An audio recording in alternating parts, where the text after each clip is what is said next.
Hai, apa kabar? Shalom. Saya rindu kita semua dalam keadaan baik-baik saja dan sehat-sehat saja, sehingga tema yang sudah berulang-ulang dari kemarin sampai hari ini kita sudah sama-sama ikuti. I will go, kukan pergi, benar-benar akan menjadi bagian kita semuanya. Pada malam hari yang indah ini, saya rindu untuk membagikan segenap firman Tuhan bagi kita semua, khususnya pada malam hari yang indah ini, di mana kita akan mendengarkan firman Tuhan dengan judul I will go untuk menjadi milik Kristus. Izinkan saya untuk membagi share screen pada malam hari ini. Kemarin kita sudah mendengarkan bagaimana kita boleh I will go dengan tema Alkitab. Ya, kemarin juga kita telah mendengarkan bagaimana Pendeta Katu telah membagikan sedemikian rupa firman Tuhan bagi kita, sehingga kita boleh sama-sama dikuatkan untuk menanti kedatangannya. Pada malam hari yang indah ini, saya rindu untuk kembali membawakan dengan tema menjadi milik Kristus. I will go. Banyak orang katakan tak kenal maka tak sayang. Nah, inilah tadi gambar kami yang sudah diperkenalkan oleh MC kita Dr. Elok. Ini saya beserta dengan istri dan kedua putra yang sudah telah berikan kepada kami dalam hidup kami. Kami menyadari dan percaya bahwa kami, yaitu saya, istri, dan anak-anak adalah milik Kristus. Nah, pertanyaannya adalah bagaimana dengan Anda? Ya kan? Bagaimana dengan Anda? Anda juga telah dipanggil menjadi milik Kristus. Kita percaya ini. Amin. Di dalam Roma 1 ayat 6, firman Tuhan katakan, kamu juga termasuk di antara mereka. Kamu yang telah dipanggil menjadi milik Kristus. Jadi saya, saudara, seluruh kita umat Tuhan telah dipanggil menjadi milik Kristus. Tahukah Anda bahwa banyak dari anggota keluarga kita, baik tua maupun muda, telah menjadi milik yang lain? Ya, contohnya seperti apa ya? Ini gambarnya ya. Nah, ini adalah grup band terkenal atau sering kali kita mendengar istilahnya K-pop. Ya, K-pop. Ini adalah grup band Korea BTS. Tahukah Anda mereka ini menjadi peringkat pertama yang paling banyak ditonton di banyak negara, khususnya nomor 1 itu Indonesia. Ya, Indonesia nomor 1, luar biasa nih kan. Yang berikutnya, contoh yang berikutnya adalah Blackpink. Mereka ini meraih subscribers YouTube terbanyak. Luar biasa ini, memecahkan record ini ya. Ya, ini adalah games ya, games. Permainan-permainan.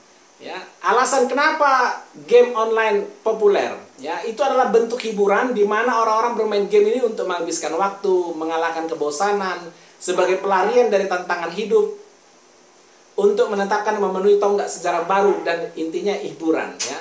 Pada tahun 2013, 1,2 miliar orang dari 7,1 miliar populasi dunia adalah gamer. Dan dari 1,2 miliar pemain tadi, itu 700 jutanya orang bermain game online. Nah, ini yang saya katakan, banyak orang sekarang telah menjadi milik siapa? Orang lain, ya, seperti K-pop dan banyak lagi yang lainnya. Alasan sesungguhnya sebenarnya banyak yang tidak tahu atau tidak mengerti atau tidak percaya sungguh-sungguh bahwa mereka telah dipanggil menjadi milik Kristus adalah bahwa mereka belum memikirkan perkara yang di atas. Ya. Mereka belum mengarahkan pikiran kepada hal-hal yang di situ dalam terjemahan bahasa Indonesia sehari-hari. Ya. Banyak mereka yang mengaku sebagai Kristen tidak mengerti apa artinya dipanggil menjadi milik Kristus, karena pikiran mereka, arahan pikiran mereka adalah belum di sorga, di atas, masih di bumi. Apa artinya menjadi milik Kristus menurut Rasul Paulus di jemaat Roma? Roma 1 ayat 1, Rasul Paulus katakan demikian. Dari Paulus, hamba Kristus Yesus, yang dipanggil menjadi rasul dan dikuduskan untuk memberitakan Injil Allah. Roma 1 ayat 1, kalau kita berikan paralelnya dengan Roma 1 ayat 6, sama-sama dipanggil, hanya Paulus dipanggil menjadi rasul, saya dan saudara termasuk di antara mereka yang dipanggil, walaupun kita tidak menjadi rasul, tapi kita menjadi murid, sama-sama telah dipanggil, dan kita menjadi milik Allah. Jadi sinkronisasi menjadi milik Allah, milik Kristus dalam Roma 1 ayat 6, itu sinkronisasinya Roma 1 ayat 1 adalah untuk memberitakan Injil Allah. Itu sebabnya kenapa I will go, karena kita adalah milik Kristus. Kenapa kita memberitakan Injil Allah? Karena kita telah dipanggil untuk menjadi milik Kristus. Bagaimana caranya kita menjadi milik Kristus? Nah, ini tentunya perlu kita tanyakan, supaya kita mengetahui, kita mengerti, memahami, dan kita akan menjadi percaya. Dan itu akan mendorong apa yang akan kita lakukan dalam hidup kita. Dalam 1 Korintus 6 ayat 19, saya seringkali kalau membuka Alkitab, membuka Alkitab Sabda ini untuk melihat paralel terjemahan. Karena ini sangat baik sekali. Jadi terjemahan yang satu dengan satu, kalau kita gabungkan, kita akan semakin mengerti. Lebih paham kita dengan maksud daripada ayat tersebut.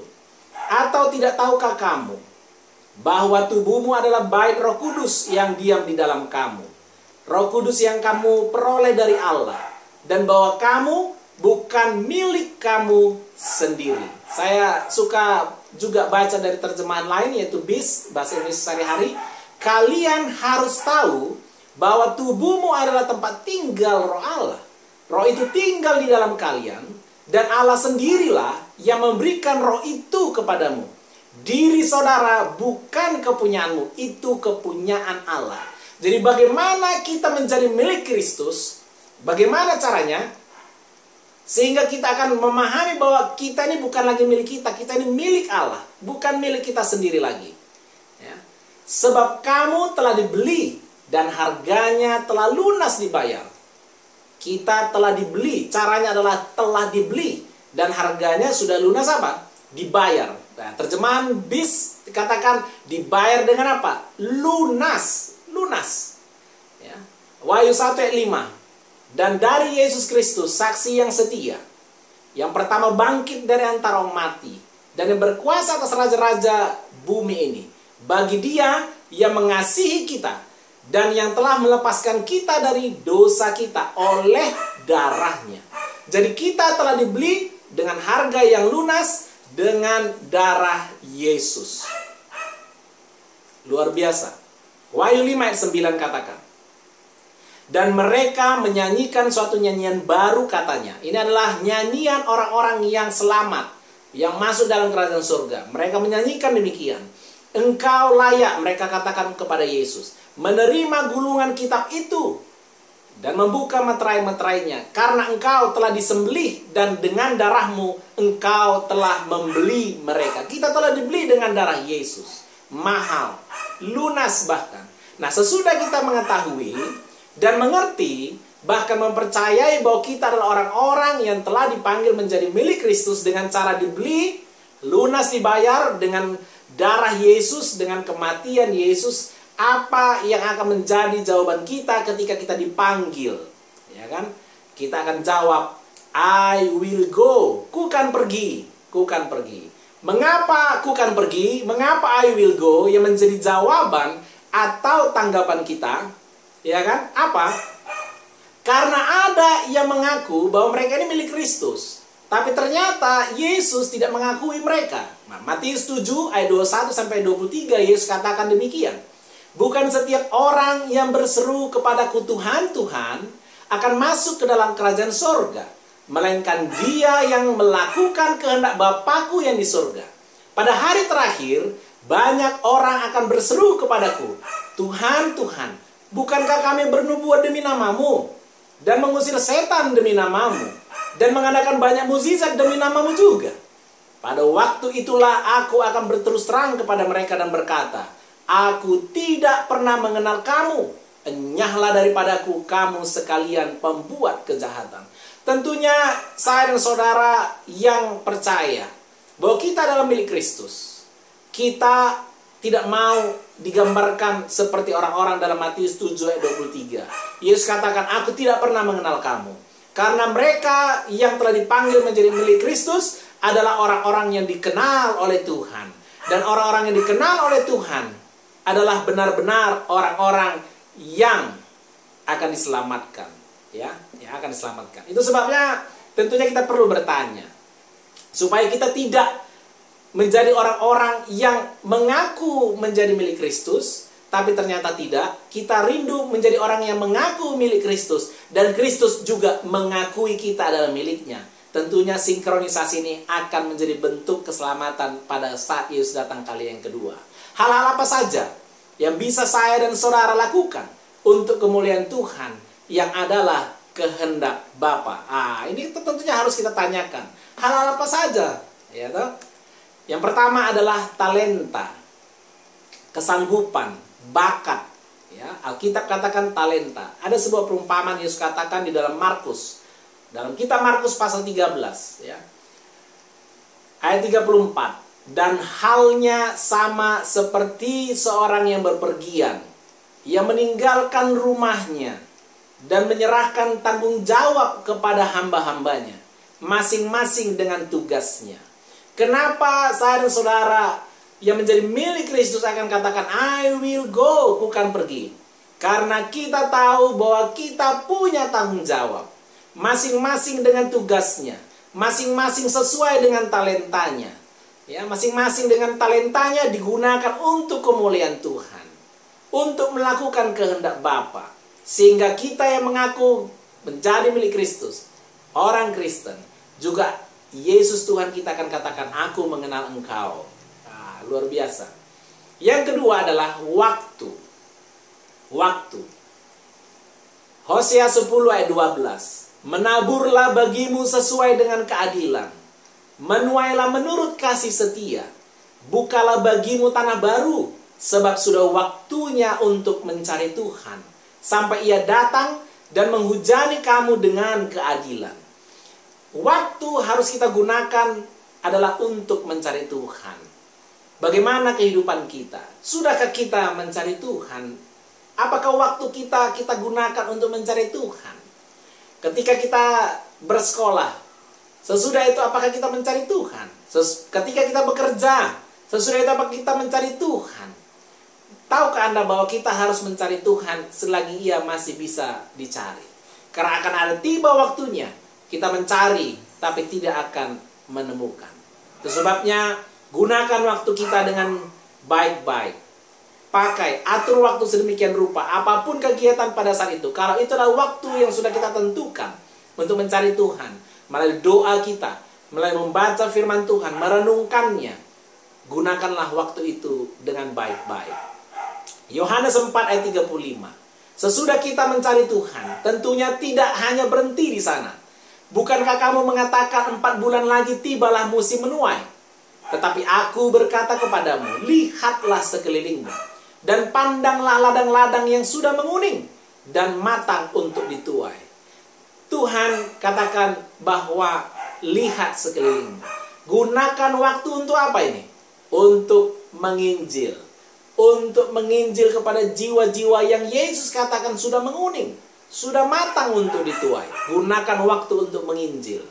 Sesibuk apapun kita, apapun yang menjadi talenta kita tadi, gunakan itu untuk ini. Kenapa? Karena inilah yang Tuhan mau. Inilah kehendak Bapa. Inilah bukti bahwa saya dan saudara adalah apa? Milik Yesus Kristus. Yang ketiga adalah harta. Harta. Amsal 3 ayat 9. Muliakanlah Tuhan dengan hartamu, dan dengan hasil pertama dari segala penghasilanmu. Musim virus pandemi COVID-19, banyak orang susah. Gunakan hartamu untuk mereka. Banyak yang kehilangan pekerjaan, sulit untuk makan, sulit untuk minum, sulit untuk memenuhi kebutuhan yang lain. Kalau Anda telah diberkati oleh Tuhan, gunakan hartamu. Kenapa? Karena akan tiba waktunya, harta itu tidak akan berguna lagi. Banyak pun emasmu, mahal pun sekarang harga emas, ya kan? Istilahnya seperti itu. Pada waktunya tidak akan bisa lagi digunakan. Kenapa? Karena Rasul Petrus katakan, segala sesuatu ini akan hancur, akan dibakar dengan api. Tidak ada lagi gunanya harta kita nanti. Tapi sekarang masih berharga. Itu sebabnya muliakan Tuhan dengan hartamu. Dengan hartamu. Sebelum kita masuk ke bagian yang keempat, tubuh. Ketika kita berbicara tentang harta, pandemi ini saya melihat statistik bahwa terjadi banyak penurunan, khususnya untuk persembahan persepuluhan. Tetapi yang sedih, saya melihat bahwa ada umat Tuhan yang sebenarnya mereka masih diberkati oleh Tuhan, tetapi mereka tidak lagi setia di dalam harta. Tidak lagi menyerahkan persembahan persepuluhan. Bukan karena mereka tidak mendapatkannya dari Tuhan, tetapi mereka menjadikan pandemi ini menjadi alasan untuk tidak setia. Panggilan saya kepada orang-orang yang demikian, mari kita bertobat. Mari kita gunakan harta kita untuk kemuliaan Tuhan. Mari kita setia dalam perkara-perkara kecil, agar kita boleh juga setia ketika Tuhan berikan tanggung jawab yang besar. Bagian yang keempat, tubuh. Bukti bahwa saya dan saudara adalah milik Kristus. Roma 12 ayat 1. Karena itu saudara-saudara, demi kemurahan Allah, aku menasihatkan kamu, supaya kamu mempersembahkan tubuhmu sebagai persembahan yang hidup, yang kudus, dan yang berkenan kepada Allah. Itu adalah ibadahmu yang sejati. Serahkan tubuhmu, persembahkan itu persembahan yang terindah, yang luar biasa berharga di mata Tuhan. Tubuhmu. Mari kita setia mempersembahkan tubuh kita. 1 Korintus 6 ayat 19. Dalam terjemahan bahasa Indonesia sehari-hari. Kalian harus tahu bahwa tubuhmu adalah tempat tinggal Roh Allah. Roh itu tinggal di dalam kalian. Dan Allah sendirilah yang memberikan Roh itu kepadamu. Diri saudara bukan kepunyaanmu, itu kepunyaan Allah. Kenapa saya dan saudara, I will go, bukan pergi Tuhan? Karena aku adalah milik Tuhan.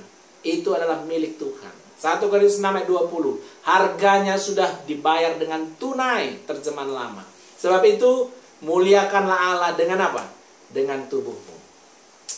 1 Korintus 10 ayat 31. Aku menjawab, inilah harus menjadi jawaban kita. Jika engkau makan atau jika engkau minum atau jika engkau melakukan sesuatu yang lain, lakukanlah semuanya itu untuk kemuliaan Tuhan. Terjemahan lama katakan, baik barang sesuatu perbuatanmu, perbuatlah sekalian itu kepada kemuliaan Allah. Ya, perbuatan kita haruslah menjadi perbuatan yang memuliakan Allah. Itulah bukti bahwa saya dan saudara milik Kristus. Itulah bukti yang harus bisa kita lihat sendiri. Ya, apa kata orang? Ya, apalah kata orang. Yang pasti saya dan saudara harus punya hubungan yang akrab dengan Tuhan. Kita sendirilah yang boleh menilai diri kita. Karena kita yang tahu siapa kita. Sebab itu, baik kamu makan atau minum, baik barang sesuatu perbuatanmu, perbuatan kita haruslah perbuatan untuk kemuliaan Allah. Itulah bukti bahwa kita mempersembahkan tubuh kita sebagai persembahan yang hidup, yang memuliakan Tuhan. Yang bagian yang kelima, yang terakhir, hidup sehari-hari. Ya, banyak orang Kristen lupa bahwa hidup mereka sehari-hari adalah juga harus melakukan kehendak Bapa. Banyak kali kita sebagai orang Kristen, hanya hari ke-7, hanya hari Sabat sepertinya kita menyerahkan hidup kita. Tapi panggilan pada malam hari ini, kalau Anda percaya bahwa Anda telah dipanggil untuk menjadi milik Yesus Kristus, dan Anda menjawab, I will go terhadap panggilan itu, mari kita hidup sehari-hari seperti ini. Filipi 4 ayat 8. Jadi akhirnya, saudara-saudara, semua yang benar, semua yang mulia, semua yang adil, semua yang suci, semua yang manis, semua yang sedap didengar, semua yang disebut kebajikan dan patut dipuji, pikirkanlah semuanya itu. Apa yang menjadi pikiran kita dalam kehidupan kita sehari-hari? Oh, sekolah, ujian, dan lain sebagainya bagi mereka yang bersekolah. Oh, pekerjaan, bisnis, ya, dan lain sebagainya dalam pekerjaan. Tapi jangan lupa, yang harus menjadi pikiran kita yang terutama adalah hal-hal yang mulia, yang adil, yang suci, yang manis, yang sedap didengar, yang disebut kebajikan dan patut dipuji. Ya. Lukas 6 ayat 31. Dan sebagaimana kamu kehendaki supaya orang perbuat kepadamu, perbuatlah juga demikian kepada mereka. Kita mau hal-hal yang baik orang perbuat kepada kita. Mari kita juga perbuat demikian dalam kehidupan kita sehari-hari. Karena tanggung jawab mereka yang dipanggil menjadi milik Kristus untuk pergi adalah orang-orang yang akan berbuat. Kalau Anda rindu diselamatkan, ya perbuatlah demikian juga kepada orang lain supaya mereka juga boleh apa? Boleh selamat. Mungkin ketika kita melakukan dengan setia kelima hal tadi, mungkin kita akan terlihat berbeda. Sepertinya kita melawan arus, tapi saya mau katakan, kita bukan melawan arus. Kita sedang pergi menuju ke atas, karena pikiran kita ada perkara di atas. Kita mau selamat. Kebanyakan orang di dalam dunia ini, mereka ini sedang menuju ke dalam neraka, turun. Itu sebabnya saya dan saudara dipanggil untuk menjadi milik Kristus, supaya mereka boleh melihat kita, karena kita adalah terang dan garam dunia ini. Kita mungkin sepertinya berbeda, tapi jangan lupa, kita sedang menuju ke atas, kepada kehidupan yang kekal, surga. Berbeda, oleh karena terang Tuhan Yesus ada dalam kita, itu sebagai bukti bahwa kita adalah milik Yesus Kristus. Mungkin kita melawan arus dunia ini, tapi jangan lupa seperti ikan yang terkenal ini, kita sedang membawa misi untuk membawa kehidupan yang baru, kabar keselamatan. Oleh karena kita adalah 1 Petrus 2 ayat 9. Tetapi kamulah bangsa yang terpilih, imamat yang rajani, bangsa yang kudus, umat kepunyaan Allah sendiri, supaya kamu memberitakan perbuatan-perbuatan yang besar dari Dia, yang telah memanggil kamu keluar dari kegelapan kepada terangnya yang ajaib. Kita adalah umat kepunyaan Allah sendiri. Dan kita dipanggil I will go untuk apa? Memberitakan perbuatan-perbuatan yang besar dari Tuhan. Kepada siapa? Kepada kita sendiri. Saya sendiri. Saudara sendiri. Kita memberitakan perbuatan yang besar ini. Bagaimana? Bahwa kita telah dipanggil keluar dari kegelapan. Kegelapan apa? Kegelapan dosa. Kepada terangnya yang ajaib, yaitu keselamatan, kehidupan kekal. Sebagai kesimpulan, Yohanes 17 ayat 18.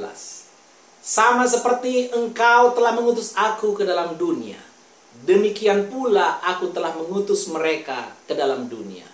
Kita hidup dunia ini sementara. Kita adalah orang-orang yang diutus. Itu sebabnya mereka yang percaya bahwa mereka akan pergi karena mereka telah diutus, diberikan misi oleh Tuhan sendiri sebagai milik kepunyaannya sendiri. Ya. Untuk apa? Amsal 11 ayat 30 terjemahan bahasa Inggris di dalam NIV, terjemahan Indonesia di dalam MILT, dikatakan bahwa buah orang benar adalah pohon kehidupan. Dan jangan lupa, pohon kehidupan hanya diperoleh oleh mereka yang diselamatkan. Sinkronisasinya adalah, dan dia yang memenangi jiwa-jiwa adalah bijak. Jadi mereka yang selamat adalah mereka yang memenangi jiwa-jiwa. Penginjilan, memenangkan jiwa adalah tugas yang Tuhan berikan kepada saya dan saudara. 1 Korintus 1 ayat 8 dan 9. Ia juga akan meneguhkan kamu. Jangan khawatir, Tuhan sendiri akan meneguhkan kita. Sampai kapan? Sampai kepada kesudahannya.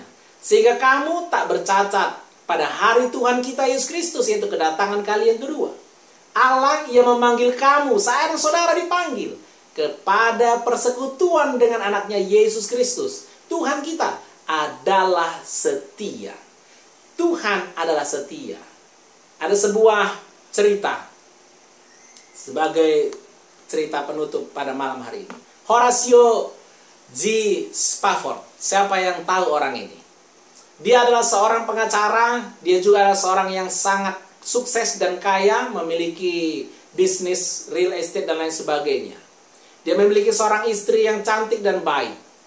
Horatio G. Spafford juga seorang yang setia kepada Yesus Kristus. Dia orang yang setia kepada Tuhan. Tetapi dalam hidupnya terjadi musibah. Dia punya 5 orang anak. Anak laki-laki 1 dan anak perempuan 4. Anak laki-lakinya meninggal oleh karena sakit pada saat itu. Masih kecil. Kemudian tidak lama kemudian sesudah meninggal anaknya, beberapa tahun kemudian, usaha real estate-nya bangkrut oleh karena kebakaran yang luar biasa yang terjadi di Amerika Serikat pada saat itu. 1 tahun berikutnya, dia membangun kembali dengan berkat Tuhan usahanya tersebut secara perlahan. Tidak lama kemudian dia rindu untuk mengikuti sebuah KKR di Eropa. Dia berada di Amerika, kemudian dia untuk menghibur daripada istri dan anak-anaknya, dia mengajak mereka untuk pergi ke Eropa naik kapal laut. Kemudian oleh karena satu dan lain hal, si Horatio ini tidak bisa ikut bersama-sama naik kapal laut tersebut untuk mengikuti sebuah perayaan ibadah di Eropa. Sehingga berangkatlah ini istri dan keempat orang putrinya.